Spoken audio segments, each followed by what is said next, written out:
Watch BM Samuel Kwabado Badum TV bedroom dwumadie yi eso ye de rade asese nenso wama de pafefa sa chie no de ahye na wotwefufuro mu ono oye asase ene ewie nyame no ode yembetwa sara se the weekend no obo ye nyina ye ho ban a ye ho amasem dwumadie se bedroom de 5:30 ne yaba ye de nwum bejeje wa no de asori aye wonuama ahodo na nkranhye nsema 5:45 Apostle Dr. Nita Ekutego beba ho show nkran sebe ya won soriye mu wa na montu mu ene no ebekwa ni mu na 5:50 e the news no abronti news yi ene ya wi a ye de obonkrata ene Adom online stories no to so na ye wi agudie mu nsem health tips wo ho ahosepe wo ho asemidika ne pensem mu ene ne ebonumfu a e de bro sebedwam radio for 97.1 ya chia mo ya mamu akwaba Ejidi yese bibia ekoye mini ora sante da kon aka obolo dadi omahine kwamna sante ena dwo de rade adom ye nkwa ahoden aye ni team ni nyina ye gina ha ye ba besom be me na no pa menchia o mejoso na bia boko well onyame atene ni machwe ede na se kama o hwemia ene ma miensa da akoma so pese me ne o share but katwani o de utwika na katwani utwumoto katwani ogidi kwan so katwani o ye aduane na se isi jaso stew no aka na se katwani ne mo mpa nya me dida na watwefo fracture nti katwani ya kase katwani e chese concentrate on mengaze oninya concentrate on mpaibo na yebo no na emwa okra na watwede erade de wase woni mtia ekese we so wadoma ekese we so wadom ni wo hummo bronti de obonefo no kosususu bia no aye ahitofel den kwasi asem amen da wase se o de ne na otwe afrem ye wo yesu dim onse ye wi adwuma o de asoso ho hey ye ne se hu monday ye pa ne se hu monday o ne nyame be da wase sa ti ye da nyame asem me ka so anso ye bedwem de biada afiama nkwata maklokacho bedwem on Adom TV multi TV so na je o kan o de software den se ye be wie no nkona ba pa omete adwini nim na emom ahade ye temu saa kopem se wa obaji bre se wa bre ti ye chia obia nyame Adom ye ma no ye nana no mo na ye hwe mo so nyina no o mo wie nso hwe no ebi no ma ba fie o ma sha ase edidi enye izi ebi so da o mo di mo na no ma bre enye djuma ketwa o mo na be kakra be funu o me ja back o mo twa o mo so hwe no awo for me sremo is another stage sa bre we na no mo ma anje bra mfa mo ma nsua fie ade ye no mon take the opportunity na mon yomo nyefie adwuma kama na mon kire omo enioma hodo enkwan jene meko ni sa no mon kire omo nyina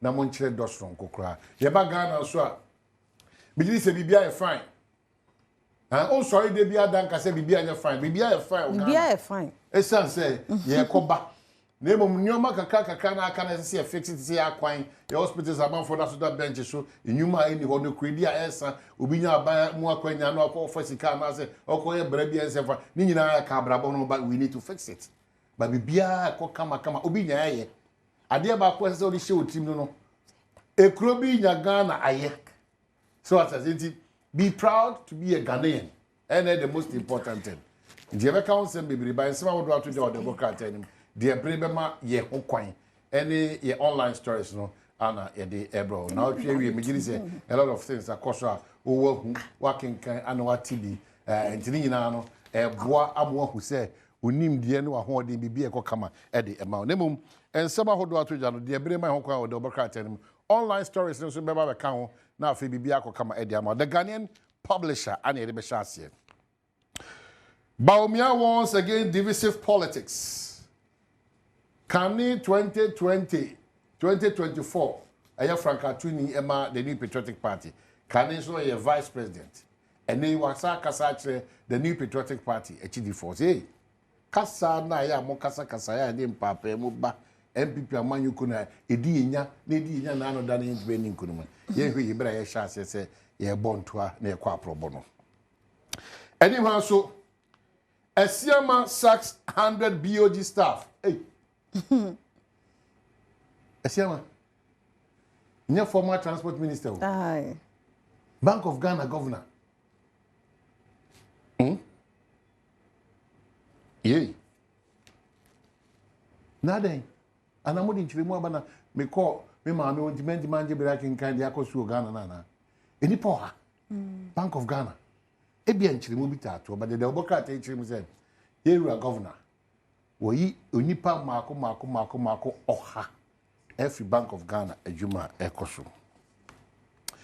The Ghanaian publisher say unity key to MPP's 2028 victory. Dr. Brian Champion akase enkabom ehia kese pa se MPP amanyoko no mo pese mudi nkunima 2028 dia enkabom sunkopa anehia. OSP Jampo trade accusations. Hey. Asem. Hey. Nano da. Professor Jambo. Na but se kakra. Na OSP tribel na ono ni madwuma o ye ne hihye egu akwam. Ampa obetimanya o reservation ba je wo ye die. Afi do person na chire OSP adwuma na ampa. Ewi e chira na akosu kokaza doctor hey. Hey Dr. Jampo na o ka say. Professor Jampo. Hey, the only you tag me na ho se ti fast. E some men come moment share who see e be be akwanya se ye kasa oni pem. The Inquisitor, infamous Baumia Sala Rice, OSP charges 4 men. Now no MPP Breso Corretor, there's a branch in the Dr. Mahmoud Baumian office. Say no, oh, say no new, but no, when you're young for pay. OSP, assembly bag, giddy, and I said, Joe form. And then they always, as a pajama, they said the bomb called any pan 9. And more home come be a bee and soon, or man who should well, there be any sir. Jenny, and your awkward Jason. Eh, night clubbing Yamutu. As FBI, now baby, as FBI Fabo Group, FBI Fabo, and Bromma Church, FBI Fabo Group, FBI Fabo Group, the boys, you know. Fiaman kwana mvoi bibili juju saka one fraud ne scammers ya mutu omu pa ni omu na ekobasia me ndi na omu na oni dodo na me ndi na omu ne za semba e tu be twon se me ni obi a onim ne pa we bia wo nya adwuma wo ye no ene America adwuma ko kase pa hwehwemu ne odi agro mbe so se no omu wo system nim the boys ni bi ni mo ja easy. Is a club no come Jaco. Wada. Ko ukwana jo club no was with me 500,000 Ghana cedi. We dinner na juni mu akwa asa. Na Prince Charles ba ka be dis. The new publisher. Na we den ka hwan. Have you man ka course meet. Papa bi. Ya appointed ambassador. Abba. And this is also me money for the it's also no kitchen. Ni young papa. Hey, Kasun. Ade ofio ye. Yes. E man so la ila illallah. Allah enka ho. Baby akobia na kobo adwuma pa. Na bibia nko kama famo. Eh nani ade ase. Madam mo. Na say ho biati. Ni amase ko hen na mwale. Na mwale say Brazil me ni the new publisher say Galamsey sites under full attack. Police arrest 38, destroy machines. Muda mkoso. Afi we dey almost mutu ombe yam. O ye MPP, o ye NDC, ye journalist, o ye Dredini, ye bi utu ombe yam. They say sites are who do omo ye illegal mining na ya TSC no. They are supposed to akwachi nipa mako 38. Eduasa nwotwe. Omo machines kwa dey titi ya so man ape baby kwa we be bede. Call one sem so a. Yanko so dia na yadomonline.com na ye de to so. The animo ha say Boachi Ejako endorsed by MPP constituency chairman to be next national chairman. Ora Boachi Ejako nso na leader kwan so betu franka nso. Na ni ti ye na say NDC MPP constituency chairman ahodo nyina say oye chairman beboa. And they say ama opani ayo confused. What you say? Who's why like me? Yeah, one who. Yes, hine. Enti ora Boachi Ejako once am komra. No one say we no mu atena konya we. Omo hu ne say chairman no odia. Prince obedwa go ja. Yes. Enti ya no ho asɛm ba adomonline.com no so ɛwɔ ha. Na police for actually enipa miensa wo dia so anti Galamsey operation ye ni excavator any weapon and wo ma agi akode no ne ade nze de baby amuhye bia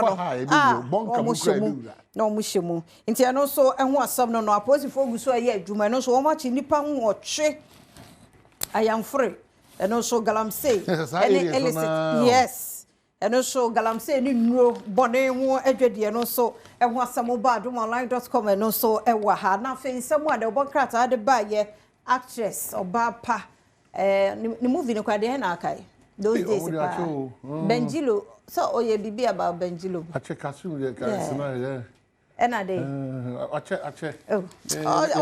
but still who say body ya time beauty ya player in this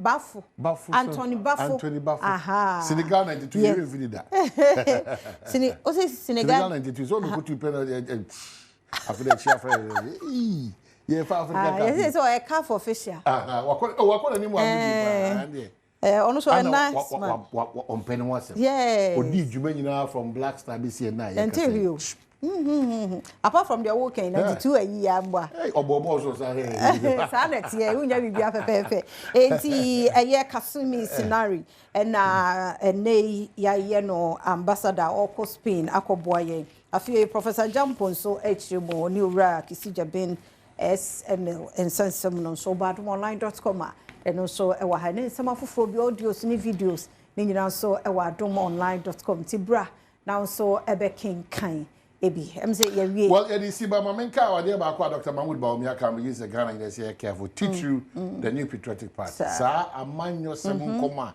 ye ba we Christiani we Hinduni we Buddhist we Kremoni sa ankomo no se da bi baby a chichire o man na bedru no sa ankomo no odinyame din sire ye nyina ye hwe ya no kasa yi uni obi nya adwena ne som de eno fa o my example o say jata wonya ba bi ekuru time no lucy ye no e tribal and a religion mam former mampani yi nanado o lucy ye no wonya o nkra mosum na memenya me Kristo sum no obi nya ne Buddhism no obi nya ne ekanka eno no e fa sa akani aye ko fa ho o se sankampo MPP reports na omo ye se baaye mpo na omo bodin se bia atwa anko ma ha no hu kranza ma preview enkoso nti emfancy ha yeda so mre ne wada je a wode ema ye mesro na ye juada ebi obi kan sika ni nyina asa sika e betwa erekese edu bodi ba *281#